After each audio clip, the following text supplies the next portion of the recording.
कभी कभी इंसान बोलना चाहता है मगर जबान साथ नहीं देती। कभी कभी रोने का दिल करता है मगर आंखें खुशक हो जाती हैं।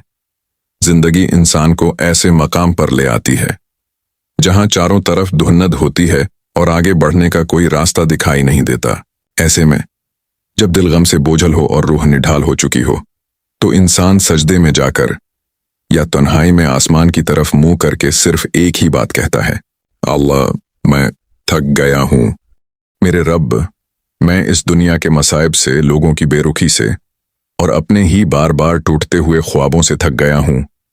मैं थक गया हूं अपने ही अंदर की उस जंग से जो हर रोज मुझे कमजोर कर रही है। लोग समझते हैं कि मैं मजबूत हूं, मैं मुस्कुराता हूं, मगर अंदर से रीजा रीजा हो चुका हूं। अल्लाह, क्या तू मेरी इस खामोशी को सुन रहा है? क्या तू मेरे इस दिल की हालत से वाकिफ है? सुनिए और गौर से सुनिए। अल्लाह कभी अपने बंदे से नफरत नहीं करता। वो तो 70 माओं से ज्यादा मोहब्बत करने वाला है। फिर ये आजमाइश क्यों? मेरे दोस्तों, आजमाइश इंसान को तबाह करने के लिए नहीं बल्कि इंसान को बनाने के लिए आती है। कुरान पाक में अल्लाह का निहायत खूबसूरत फरमान है, और हम जरूर तुम्हें आजमाएंगे, कुछ खौफ से, भूख से और मालों, जानों और पहलों के नुकसान से, और सब्र करने वालों को खुशखबरी सुना दीजिए। जरा गौर कीजिए, अल्लाह फरमा रहा है कि ये आजमाइश एक मरहला है।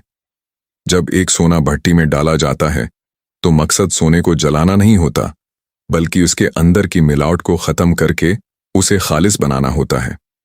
आप पर आने वाली मुश्किलात भी आपके अंदर के खुलूस को, आपके सब्र को और आपके किरदार को खालिस बनाने के लिए आती हैं। आजमाइश क्यों आती है?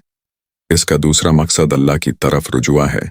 जब जिंदगी में सब कुछ अच्छा चल रहा होता है, जब जेब गर्म होती है, जब लोग तारीफें कर रहे होते हैं, तो इंसान गाफिल हो जाता है। वो अपने खालिक को भूलने लगता है। फिर अल्लाह को अपने बंदे की गफलत पसंद नहीं आती।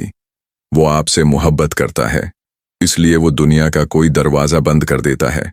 वो किसी ऐसे इंसान को आपसे दूर कर देता है जिस पर आपको मान होता है, ताकि आपका भरोसा दुनिया से टूटे और आप मजबूर होकर अल्लाह के आगे सजदे में गिर जाएं।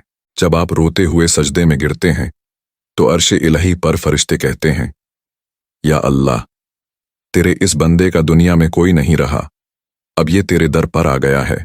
सुभान अल्लाह। वो तकलीफ जो आपको अल्लाह के करीब कर दे वो आजमाइश नहीं है, वो तो अल्लाह का निहायत खूबसूरत तहफा है। और वो आसाइश जो आपको अल्लाह से दूर कर दे वो सबसे बड़ा अजाब है।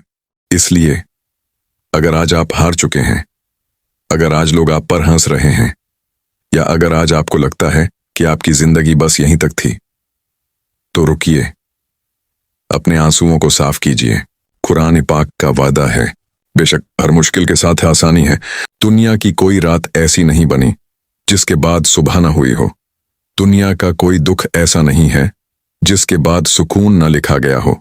आपका हारा हुआ दिल एक बार फिर धड़केगा, आपकी निढाल रूह एक बार फिर बीदार होगी। आज अपने रब से अहद कीजिए, अपने अंदर की उम्मीद को जिंदा कीजिए। अल्लाह से कहिए, मेरे माबूद, मैं थका जरूर हूं मगर हारा नहीं हूं, क्योंकि जब तक तू मेरे साथ है मैं दुनिया की हर मौज से लड़ सकता हूं। जिए, अपने उस रब के लिए जिए जो आपको अकेला नहीं छोड़ता। अपनी खुदी को बीदार कीजिए, जिंदगी का मकसद बड़ा रखिए।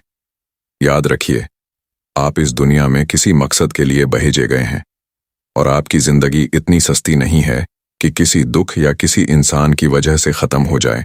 अल्लाह आपके दिल को ईमान की मजबूती और रूह का सुकून अता फरमाए। आमीन, तुम आमीन।